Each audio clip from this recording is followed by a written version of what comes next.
Muy buenas tardes a todos, todas y todes. Nos da mucho gusto recibirlos de parte del Museo Archivo de la Fotografía y de la Secretaría de Cultura de la Ciudad de México en esta charla que forma parte del inicio de nuestras actividades en conmemoración del Pride 2026. La charla que hoy nos reúne se titula San Sebastián y las epidemias, historia de un patronazgo y su proyección en la cultura LGBTQI+. Pocas figuras han tenido una vida simbólica tan larga y tan diversa como la de San Sebastián. En un contexto marcado por la memoria de epidemias como el VIH y SIDA, recuperar este diálogo en torno a este patronazgo es una manera de reconocer su importancia como símbolo para minorías y comunidades vulnerables. Con nosotros tenemos a nuestros queridos ponentes, María y Adrián. Les voy a leer un poco acerca de su semblanza. María Alejandra Sánchez es egresada de la Universidad del Claustro de Sor Juana, con estudios en Historia de las Artes, cuenta con un desempeño profesional e interés interdisciplinario en fotografía, galerías de arte, urbanismo y el trabajo de documentación y archivo. Su labor se inclina por la relación entre el arte, la curaduría y la investigación artística y archivística. Y Adrián Nolasco Pérez es egresado de la licenciatura en Estudios e Historia de las Artes por la Universidad del Claustro de Sor Juana, con experiencia profesional interdisciplinaria entre la investigación en Historia del Arte y Museografía. Ha fortalecido su trabajo en torno a las relaciones entre arte, cultura, memoria e identidad, así como el análisis de las manifestaciones artísticas desde enfoques críticos, contemporáneos y filosóficos. Sin más, le cedemos las palabras para que comience esta charla. Muchas gracias. Gracias, Jorge. Bueno, para hablar hoy de lo que es San Sebastián, primero tenemos que dar un contexto de lo que es el VIH y SIDA. Más que nada es una cuestión histórica, social, política, incluso religiosa, pero primero vamos a hablar qué es el VIH y qué es el SIDA, ¿no? El VIH es el virus de inmunodeficiencia humana que antecede a lo que es el SIDA. O sea, el virus se replica en tu cuerpo y llega a destruir lo que son las defensas del cuerpo, y después pasa a ser lo que es el síndrome de inmunodeficiencia adquirida, ¿no? que es lo que conocemos como SIDA. Y hablamos de que es un fenómeno que transformó la medicina, la política, el contexto social, la cultura. Incluso llegó a ser un marcaje en la manera en cómo se ve y se vive la sexualidad.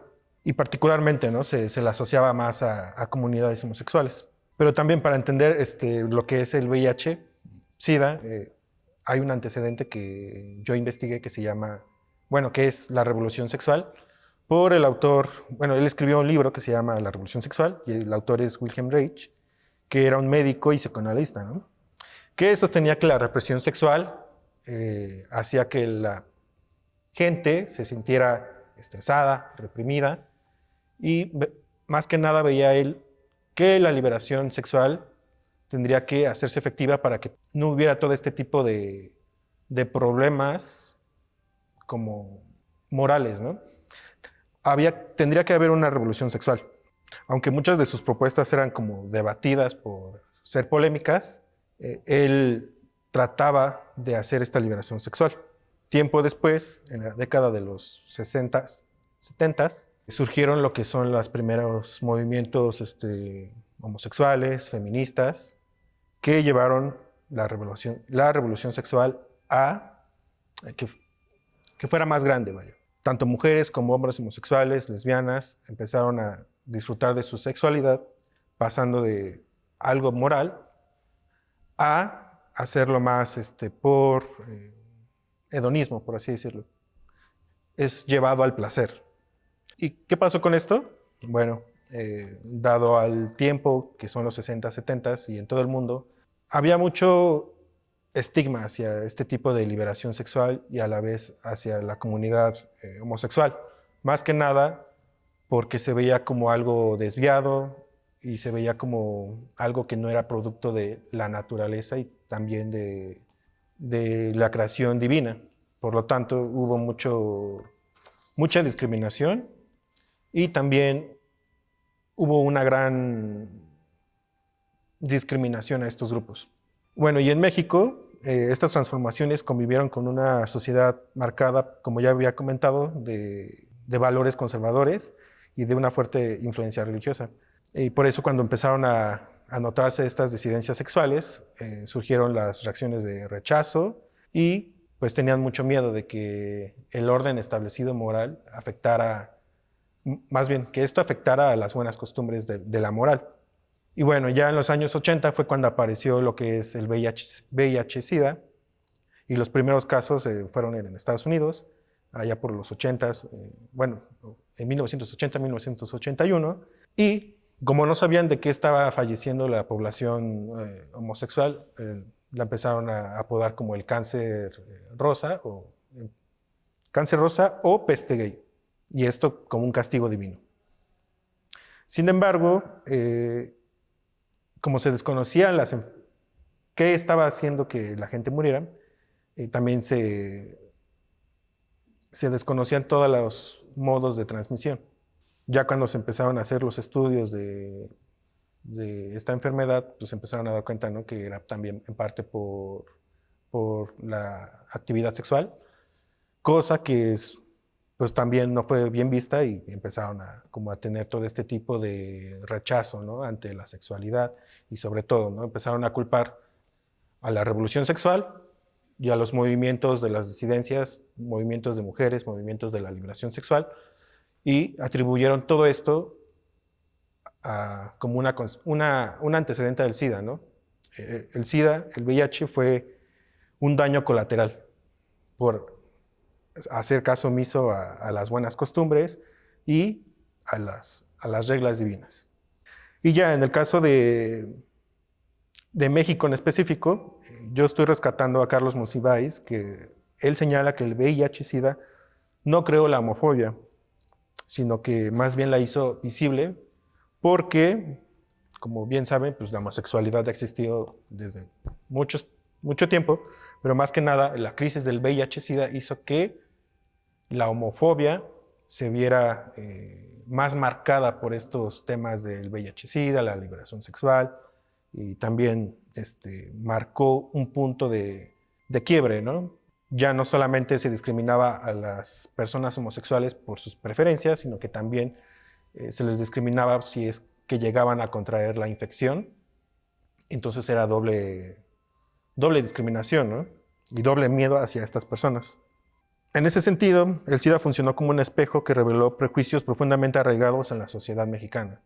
La sociedad mexicana se ha reconocido por ser una sociedad un poco conservadora, no un poco, más bien, conservadora en todo sentido, pero gracias a los movimientos que han surgido en estos últimos años, se ha podido mitigar todo este tipo de pensamientos en torno a las personas homosexuales y a los que contraen la infección del VIH-Sida. Y uno de los errores más importantes de la época, cuando empezó toda esta crisis de la SIDA, fue llamar a las personas afectadas por el virus grupos de riesgo. Y con el tiempo se comprendió que no se trataba solamente de un grupo en específico a quienes les afectaba este virus, sino más bien se trataba más de las prácticas que llevaban a cabo. Por lo tanto, tanto hombres homosexuales como mujeres podían contraer el virus, y también personas heterosexuales podrían contraer el virus. El desconocimiento marcó que, sobre todo las personas heterosexuales y conservadoras con estas tradiciones familiares, achacaran más este prejuicio a las personas homosexuales y sobre todo a los hombres. Y la situación fue especialmente compleja para la comunidad gay, ya que enfrentaban discriminación antes de la epidemia, y también intensificó los prejuicios existentes y reforzó los estereotipos que vinculaban la homosexualidad con la enfermedad. Para este entonces, en los 80s y los 90s, fue un tiempo de crisis, de miedo, estigma, discriminación, porque muchas personas empezaron a perder seres queridos, amigos en los hospitales, ¿no? Y nadie sabía cómo poder ayudarlos, más que en el acompañamiento psicológico, pero ese era también un tema, porque no todos querían apoyarlos, ya que médicos, incluso sus familiares, pues no querían tener contacto con ellos porque pensaban que se iban a infectar del virus, porque como habían comentado, aún no se sabía bien cómo era la transmisión, y creían que pues, al estar en contacto con las personas con VIH podían contraer la infección, ¿no? Incluso compartir un vaso se volvía sinónimo de miedo, ¿no? O de que ya me infecté, pero es algo que no. Y ante esta situación, pues ya empezaron a surgir los nuevos estudios de cómo se contrae el VIH-Sida y cuáles son los métodos de prevención. E igual había mucho bloqueo de todo este tipo de información por parte de la parte conservadora. Sobre todo, es un tema político también, porque pues como sabemos aquí en México está la parte conservadora que se inclina más por la parte tradicional y prefiere no llevar a cabo pláticas para la concientización de lo que es el VIH-Sida. Sin embargo, varias asociaciones civiles y algunos, en algunos momentos específicos de la política se llevó a cabo campañas para la concientización, la distribución de condones, que era parte de esta prevención de que se siguiera replicando, ¿no? El VIH-Sida. Y bueno, también la identificación de los sectores más vulnerables ayudaba a esta prevención, vaya. Sin embargo, como les comentaba, ¿no? Había una gran barrera que evitaba que la gente se pudiera orientar, y decían que los condones y no eran totalmente buenos porque lo que hacía era que, bueno, si tenías acceso a la prevención, hacía que la gente se hiciera más promiscua, sobre todo las personas homosexuales, y siguieran teniendo prácticas, cosa que no era cierto, y entonces el uso de condón se volvió un acto que salvaba vidas. Ya después, tiempo después, las políticas se encargaban de darle seguimiento a lo que era la crisis del VIH. Desde que apareció hasta la fecha ha habido campañas para la prevención e incluso para la atención, ¿no? Ya para personas que tienen esta infección. Sin embargo, lo que no se ha podido erradicar, y es parte de todo esto, de este significado que le estamos también dando a esta plática de San Sebastián, es el estigma, el prejuicio y la discriminación. Es como la epidemia social que no se ha podido cortar de tajo, porque más que nada pues sigue habiendo este tipo de comentarios, comentarios homofóbicos y xenofóbicos, que es lo mismo que les comentaba, ¿no? De que las personas tienen miedo de contraer el virus, o el hecho de estar cerca de una persona homosexual significa que te vas a contagiar de VIH-Sida, cosa que ahorita ya está totalmente desmentida. Y las personas que llevan un control de su enfermedad, bueno, de la enfermedad, pueden llevar a cabo una vida tranquila y sana. Sin embargo, hubo dificultades, ¿no? Y una de ellas ocurrió el 13 de agosto de 1996 en Guadalajara, cuando elementos policiales irrumpieron en las oficinas de la organización Ser Humano, dedicada a la prevención y a la atención del VIH-Sida.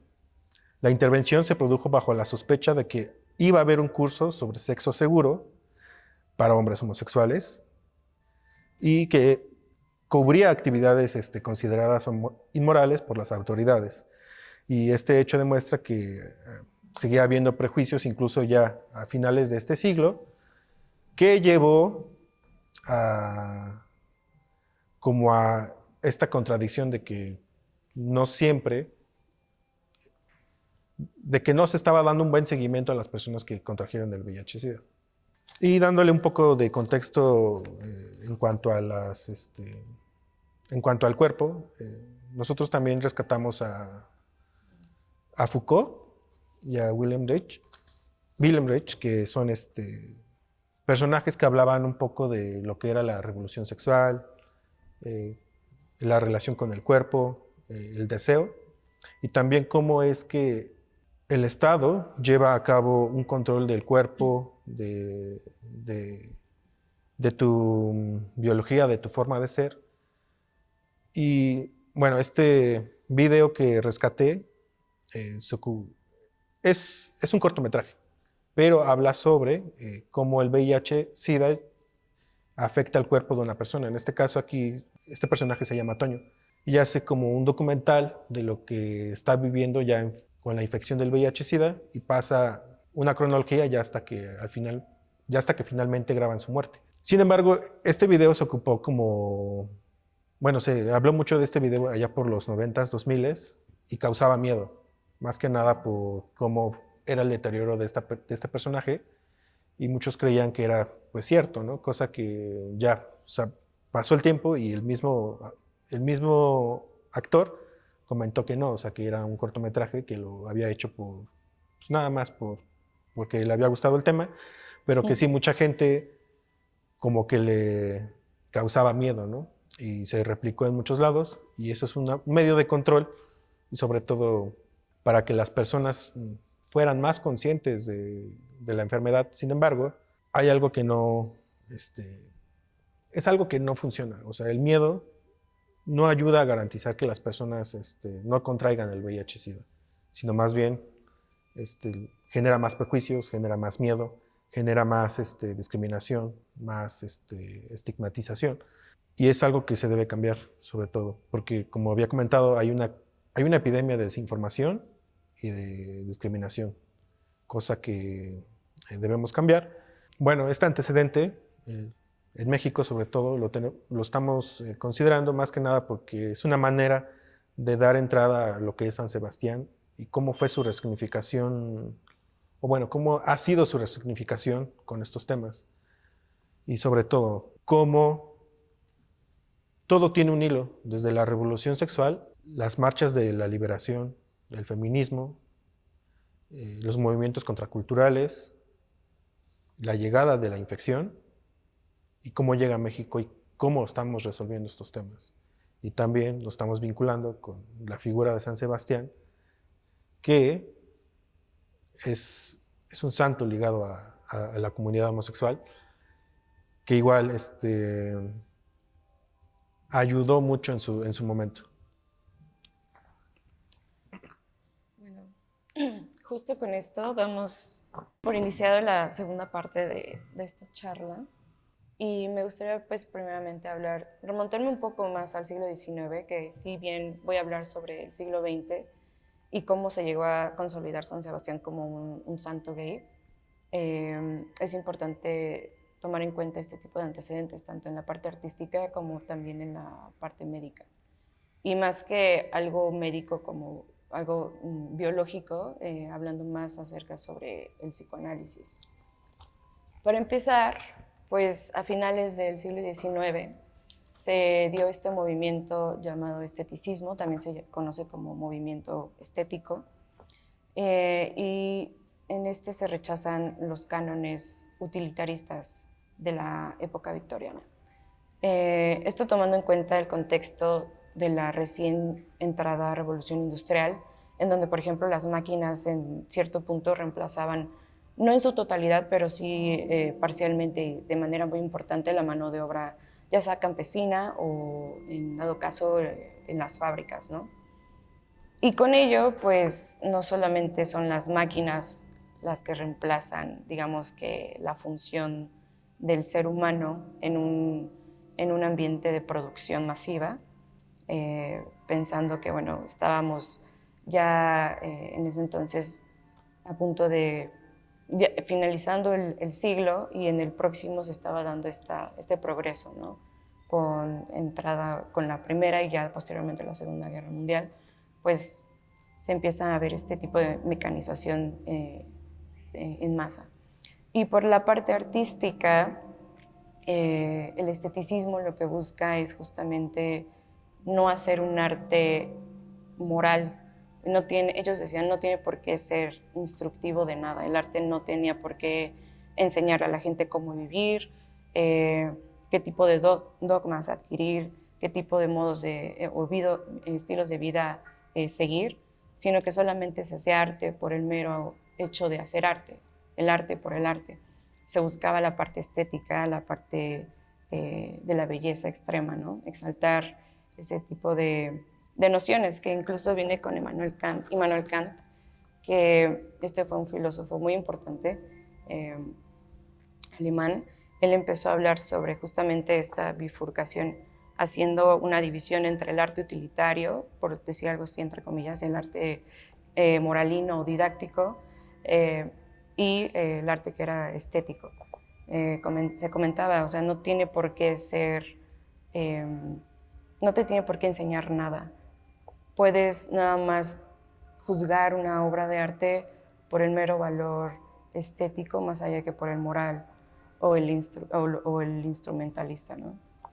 Y con ello también hay muchas figuras en este movimiento que retoman mucho de la estética renacentista. En el caso de San Sebastián, él fue uno de esos. Durante el Renacimiento se hicieron muchísimas reproducciones de artistas, ya sea de imágenes cristianas o de imágenes marianas, pero también de este santo. De hecho, bueno, esta es una del artista Guido Reni, que hizo en 1615, a apenas algunos años de haber entrado el Renacimiento. Y lo que es interesante, no solamente él, muchísimos otros, pero esta pintura en específico siempre provoca distintos sentimientos en los artistas que posteriormente ven la pieza. Ahorita voy a hablar sobre alguno de ellos. Pero, por ejemplo, en la época bizantina, medieval, estamos hablando, San Sebastián era representado como un viejo barbón y sobre todo ataviado como un militar, porque hay que recordar que él fue un militar de Diocleciano en el siglo III, que justo fue martirizado por ser cristiano. En ese entonces el cristianismo, digamos, te podía llevar a la muerte, estaba prohibido. Y aquí vemos que Guido Reni se salta, digamos, eso, empieza a tener una construcción, a hacer una construcción del santo muchísimo más atrevida. Lo despoja de sus vestimentas militares, ya no lo pinta como un viejo, sino es como un joven. Y también, por ejemplo, podemos ver incluso la posición, ¿no?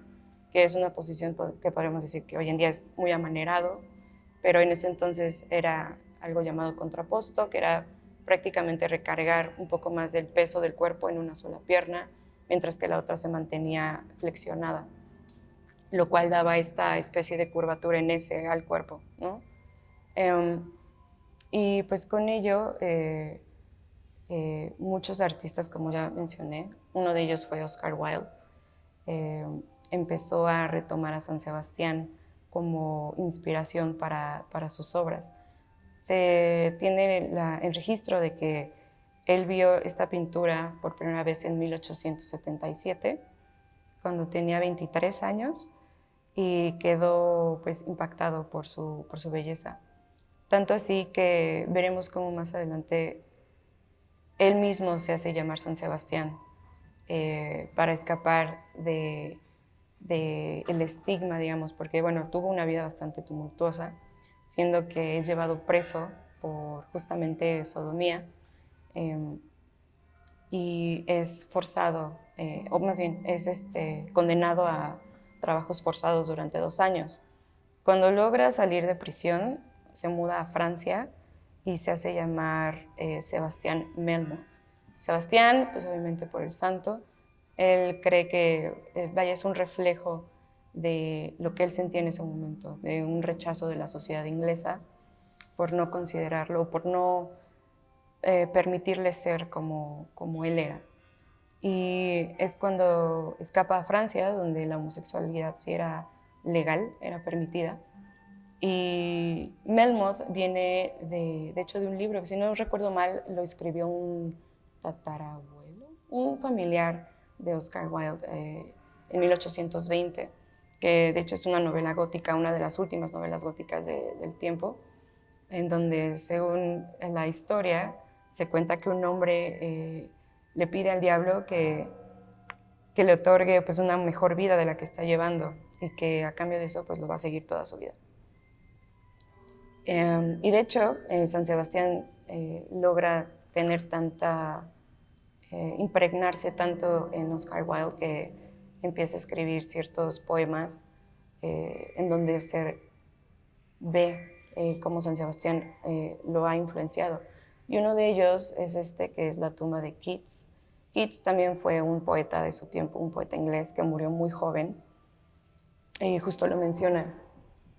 Libre de la injusticia del mundo y de su dolor, descansa al fin bajo el velo azul de Dios. Arrebatado de la vida, cuando la vida y el amor eran nuevos, el más joven de los mártires yace aquí. Hermoso como San Sebastián y tan joven asesinado. Ningún ciprés da sombra a su tumba, ningún tejo funerario, sino que suaves violetas llorando con el rocío, tejen sobre sus huesos una cadena que florece eternamente. Oh corazón más orgulloso que se rompió por la miseria, oh labios más dulces desde los de Mitilene, oh poeta pintor de nuestra tierra inglesa, tu nombre fue escrito en agua, permanecerá y lágrimas como las mías mantendrán tu memoria verde, como Isabel hizo con su albahaca. Es una ciertamente historia que lleva para toda su vida, o sea, tanto así que al final de sus días pues logra de alguna forma vivir bajo cierto anonimato o al menos cierta paz que le otorga vivir bajo el seudónimo de Sebastián. Con ello, en la parte psicoanalítica, se empieza a ver a los homosexuales ya no, o más bien la homosexualidad, no como un pecado, sino ahora pasa a ser una enfermedad mental. Tenemos, por ejemplo, el padre de la neurología moderna, quien fue Jean-Martin Charcot, que por cierto también fue profesor de Freud. Entonces, un vínculo bastante interesante ahí. Comienza a indagar sobre qué es lo que hace que un homosexual sea homosexual a un nivel psicoanalítico. Y es así que se hace este salto, ¿no? Ya no es el pecado, sino que ahora es la enfermedad. Y ya no es una desviación espiritual, sino que ahora se considera una desviación mental. Y junto con ello, San Sebastián tiene mucha primacía en este tipo de investigaciones porque digamos que se vuelve el canon homosexual. Pensar en un homosexual era remontarse a San Sebastián y a su imagen. Era casi como una nomenclatura, ¿no? Como de alguna calle. Decir aquí calle de Guatemala, pues podemos reconocer, o decir que voy al Museo Archivo de la Fotografía, reconocemos, tal vez sin conocerlo, que se trata de un museo, se exhibe foto de un lugar tal vez legitimizado. Era algo parecido. Ya no hay una separación entre cómo se ve un homosexual, ya sabemos que se ve así, se ve como San Sebastián, ¿no? Y justamente San Sebastián se vuelve esa representación visual de la enunciación homosexual. Y con ello, entrando ya al siglo XX, se empieza este culto moderno. Si bien por un lado tenemos el siglo XIX y cómo retomó la iconografía renacentista, además de que, por cierto, o sea, era tanto las pinturas que se hacían de San Sebastián que podemos decir que en algún punto se volvían apócrifas, es decir, falsas o carentes de cierta veracidad. Y eso era lo que no interesaba. No interesaba qué tan apegado era la reproducción de San Sebastián de manera bíblica o literaria, sino que ahora era el recurso por el cual los artistas hacían estudios anatómicos, estudios de, por ejemplo, el manierismo. El manierismo, que también fue un periodo importante en el Renacimiento, era jugar justamente con el cuerpo y con las dimensiones.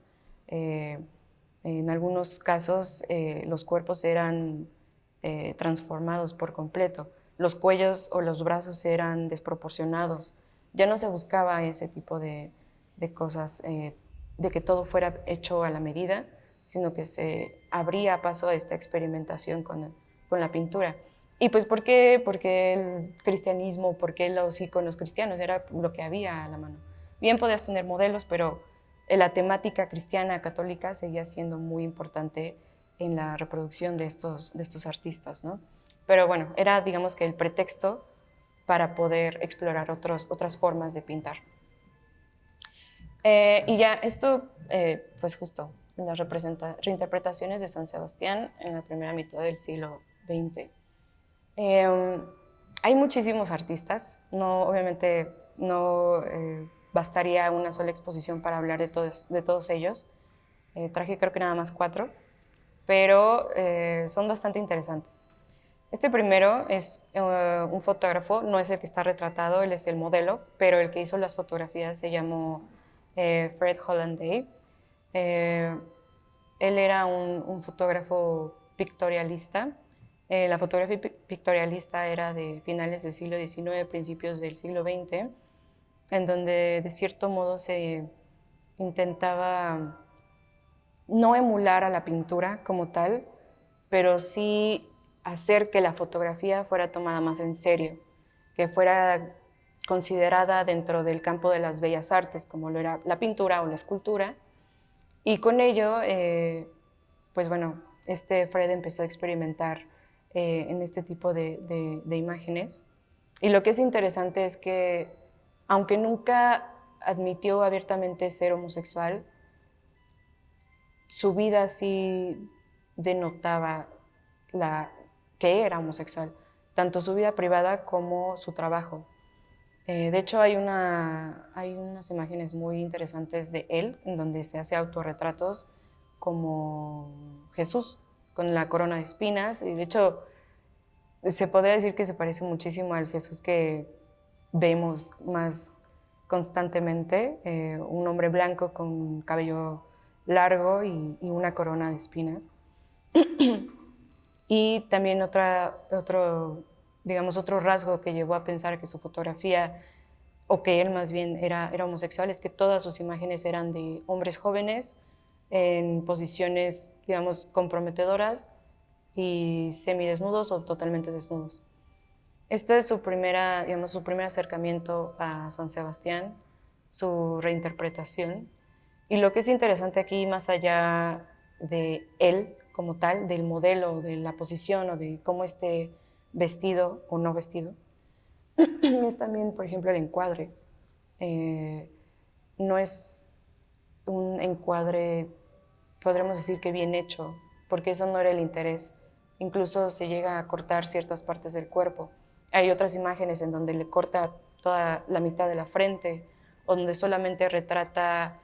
Hay un análisis muy interesante de un artículo que leí, que es de Richard Kay, en donde se analiza cómo, en cierto modo, en otras imágenes, lo que Fred hace es cortar el pezón hacia arriba, o la mitad del pezón hacia arriba, en un intento como sí puedes ver, pero no tanto, como si el espectador fuera voyerista o estuviera viendo algo prohibido, ¿no? O que podrías suscitar cierto deseo por lo que se estaba viendo, que sabemos que, bueno, esto se hacía, por ejemplo, desde la época victoriana con las imágenes post-mortem, ¿no? Era prácticamente un retrato familiar, con uno de ellos ya fallecido, pero prácticamente todo el escenario era para estar quietos y que todo se viera lo mejor posible, lo más nítido posible, lo mejor encuadrado, con las mejores ropas, pero en este caso no.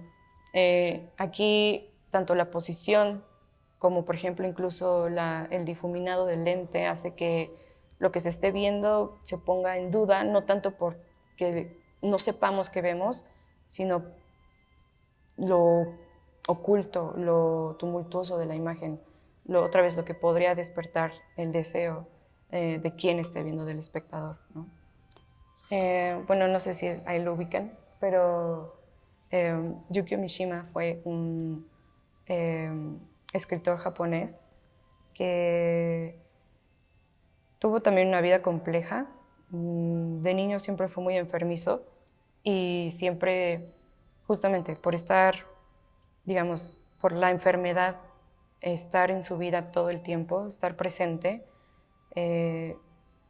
admiraba mucho la musculatura de los demás hombres que no estaban enfermos.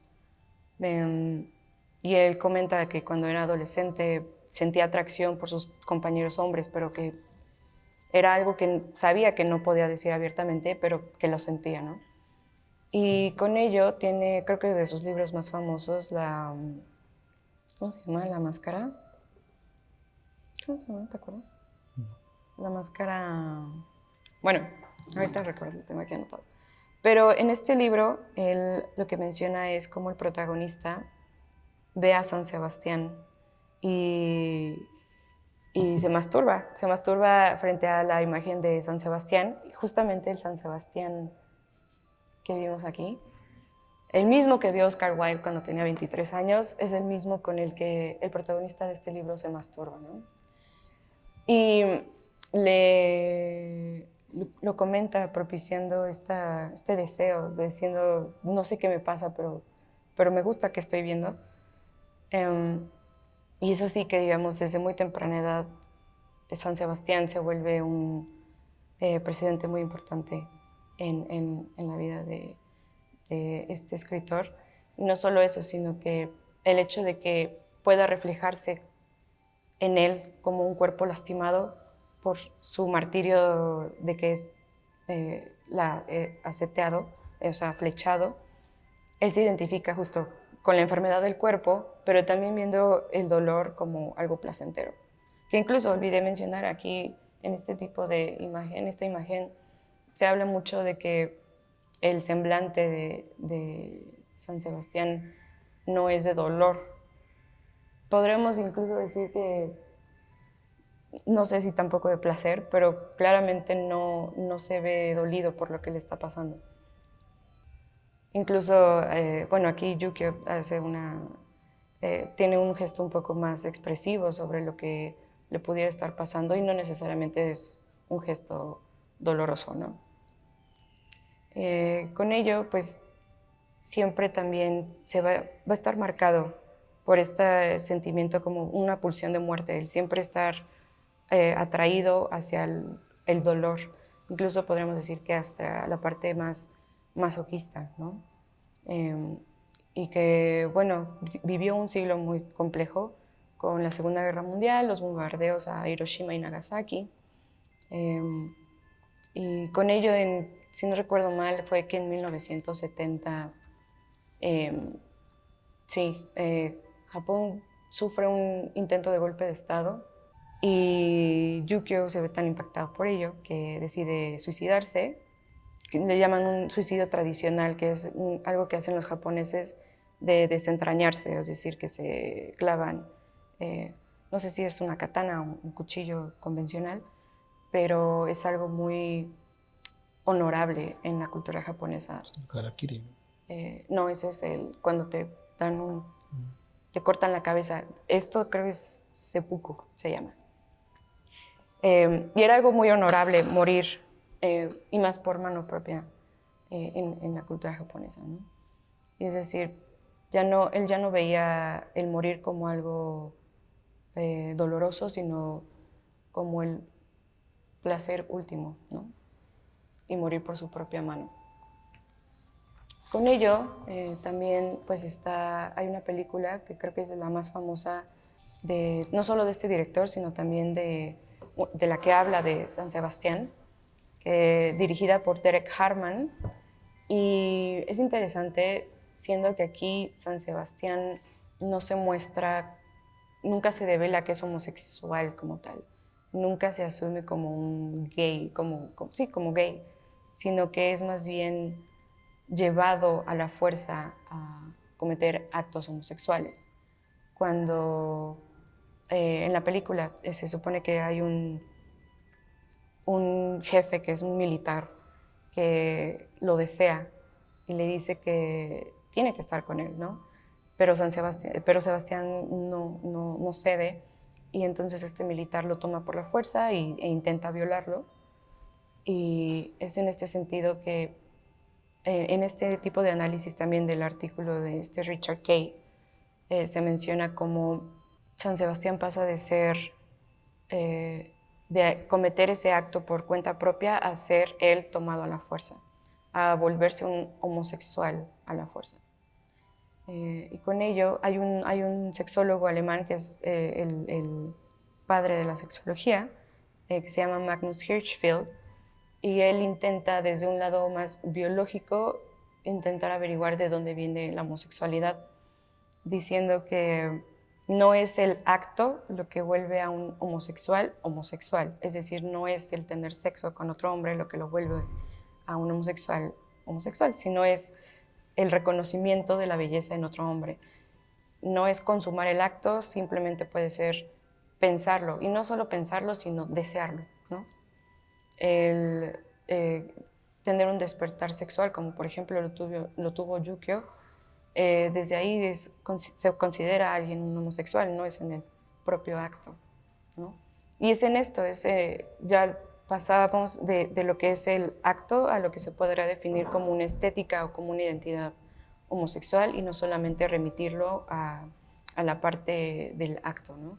Y es esto con lo que también se relaciona esta película de Derek Jarman. Y como tal, el VIH, pues hay un cierto corte histórico bastante interesante también, que es en los 60, que son los disturbios de Stonewall, que se dan en Greenwich Village en Nueva York.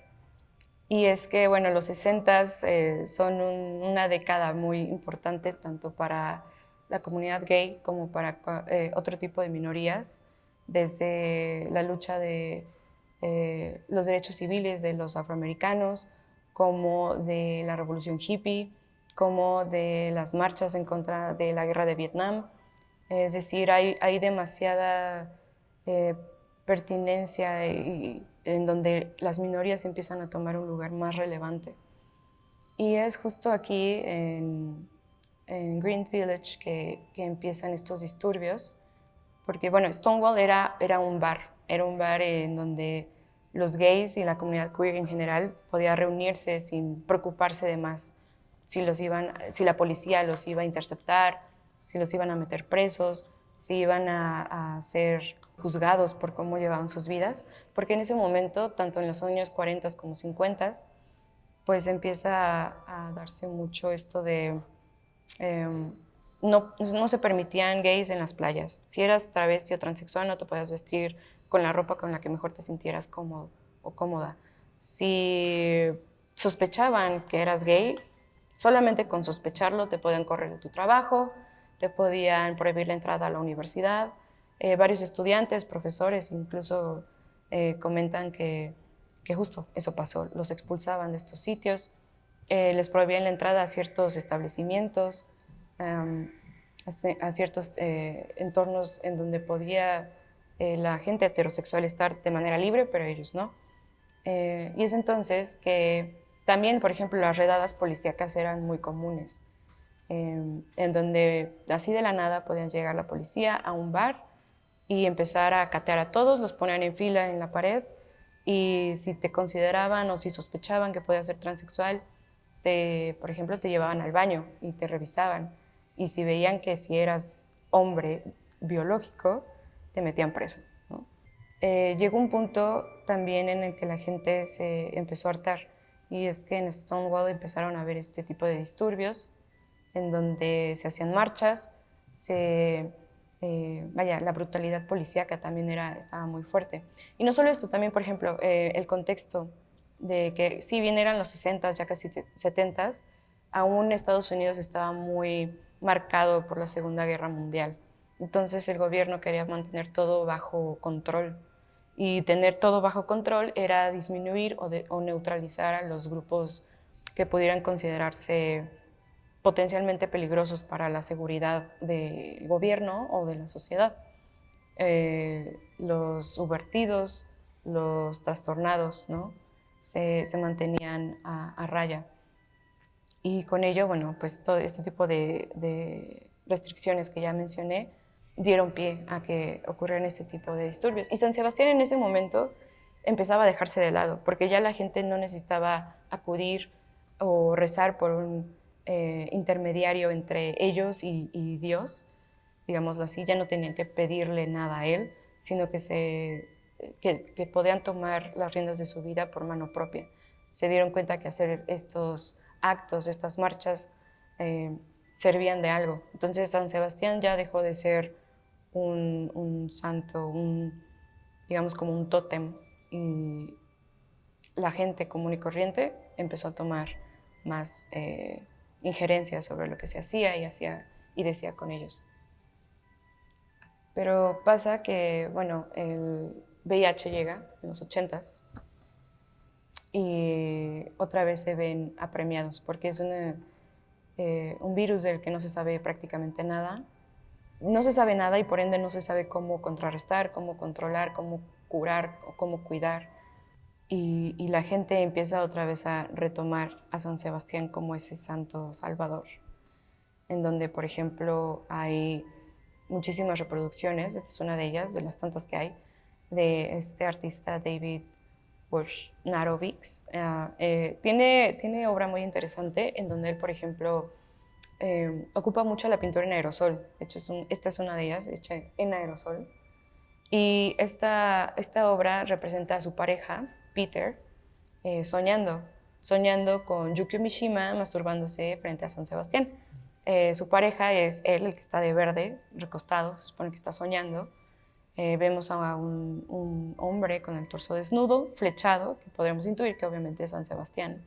Y Yukio Mishima es el hombrecillo en amarillo, que está masturbándose frente a San Sebastián. Y es así, ¿no? Como otra vez este santo regresa. Regresa no solamente ya como una imagen al que se le puede rendir culto o devoción, sino que ahora regresa como un estandarte de las luchas sociales, de las luchas queer, como un reflejo de que siguen ahí y de que lo que sea no pasa desapercibido y que van a poder contrarrestarlo, ¿no? También algo muy importante es, por ejemplo, la parte de las flechas, que es un símbolo que desde la época medieval se relaciona con la peste. Y de hecho, en ese momento, en el medievo, la gente le pedía mucho a San Sebastián porque creían que los iba a salvar de la peste. Y hay un texto, no recuerdo muy bien, creo que era un poema, en donde junto con esto del SIDA se hace una comparación entre las flechas con las jeringas de drogadictos, en donde se ven atravesados por la enfermedad, se ven otra vez, el cuerpo se ve mayugado, se ve cortado, se ve lastimado. En un momento las flechas eran esta parte de cómo fue martirizado San Sebastián, que no se le dio muerte, de hecho fue su primer martirio, pero no murió. Entonces ya es en el segundo cuando es apedreado, que ahora sí muere, pero es en este primer martirio que incluso las flechas se vuelven parte de su vestimenta, aunque no esté vestido, se vuelven parte importante de cómo se reconoce a San Sebastián. Y con ello las jeringas de los drogadictos también se ven simbolizadas de esa manera, ¿no? Porque también el VIH se puede contraer por medio de transfusión de sangre o por medio de compartir jeringas con gente infectada, ¿no? Bueno, ahorita que recuerdo, hay otra autora que se llama Julia Kristeva.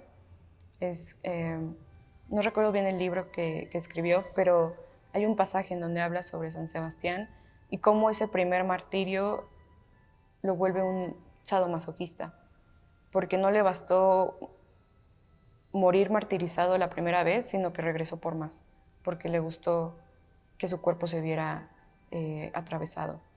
Incluso hay una cierta como comparación también con las flechas y cómo atraviesan el cuerpo del santo a cómo un hombre es penetrado, ¿no? Ya San Sebastián en este contexto, incluso remontándome a las fotografías de Holland Day, San Sebastián ya no se muestra como un santo flechado, sino que ahora es un hombre penetrado. Y bueno, es eso. ¿Listo? Sí. Creo que más que nada, sobre todo con este tema de San Sebastián y el VIH, también se trata de darle una nueva lectura contemporánea. Si bien sabemos, ha pasado por distintas transformaciones culturales, iconográficas, creo que lo que nos comenta María es importante porque, sí, San Sebastián pasó por dos martirios y la lectura contemporánea que yo le puedo dar es, el primer martirio es actual para la comunidad gay, homosexual, es la discriminación que sufren por por el simple hecho de ser homosexuales, ¿no? Y el segundo martirio, ya que le da como este fin a San Sebastián, pues sería que se les asocia mucho con el VIH, ¿no? Y que sería como esta fuerza del estigma, ¿no? que les recae, y por eso hay una resignificación de este santo, tanto con las flechas, con los sucesos que pasaron. Entonces es darle esta resignificación a San Sebastián con el tema del VIH y la comunidad LGBT, pero también en un caso más filosófico, más en cuanto a la duda de cómo son los cuerpos, pues sí, martirizados, cuestionados por cualquier tipo de identidad. Y es algo que también Foucault lo decía, ¿no? O sea, hasta qué punto las otras personas o el mismo Estado controla lo que tú eres, tu cuerpo, tu sexualidad, tu identidad.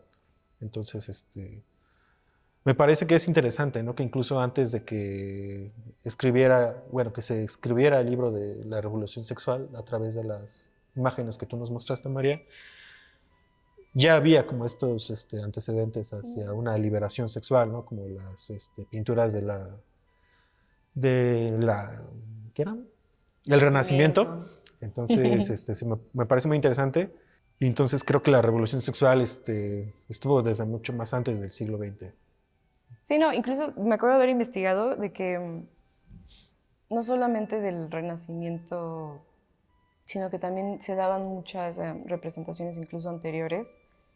Incluso en los martirilogios se habla como Diocleciano, al descubrir que San Sebastián es cristiano, y San Sebastián está cristianizando a varios de sus compañeros, llega a sentir cierto afecto por unos cuantos, no recuerdo con exactitud quiénes, pero se cuenta que incluso desde ese momento el hecho de que se le dé muerte, porque aparte Diocleciano era muy afecto a San Sebastián, era casi su mano derecha, es él mismo el que lo manda flechar. Y no solamente eso, sino que los compañeros que él había cristianizado son los que lo flechan. O sea, es una especie de humillación para San Sebastián. Y ya recordé, de hecho aquí lo traía anotado, es el Confesiones de una máscara de Yukio Mishima de 1949, en donde es una novela autobiográfica sobre justo este chico que empieza a tener este despertar sexual con San Sebastián al ver la imagen de Guido. Y no solo eso, sino que también, por ejemplo, en la parte más contemporánea, por decirlo así, ¿qué reproducciones se han hecho? Pues hasta la fecha. Incluso hay cierta motivación que viene desde la Primera Guerra Mundial. Hay registro en donde, por ejemplo, se hacen muchísimos poemas a San Sebastián durante la Primera Guerra Mundial, siendo que también se vincula a esta parte del militar, el santo militar, y mucha gente empieza a ser devota de él durante las primeras, las grandes guerras, ¿no? Rem, ya me acordé de otra cosa, la de Losing My Religion, de esa banda, con la canción. De hecho, mucha de la estética está basada en San Sebastián, pero es un San Sebastián ya muy distinto, incluso hasta en ciertos casos como, vaya, sí, sigue estando flechado, pero ya es un cuerpo demasiado maltratado, ¿no? Casi putrefacto. Bueno, solo para dar otro ejemplo de cómo sigue hasta nuestros días San Sebastián, muy presente. Listo. Muy bien, pues muchas gracias, chicos. Les agradecemos como esta investigación tan rica en torno a una imagen que creíamos conocer y ahora la conocemos como mucho mayor profundidad de todas las capas de interpretación que hay, ¿no? Les agradecemos mucho de parte del museo en nombre de nuestro director Juan Auna y quisimos entregarles un conocimiento. Trabajo está. Muchas gracias y pues bueno, esperen más charlas como esta por parte del Museo Archivo del Doctor. Gobierno de la Ciudad de México, capital de la transformación.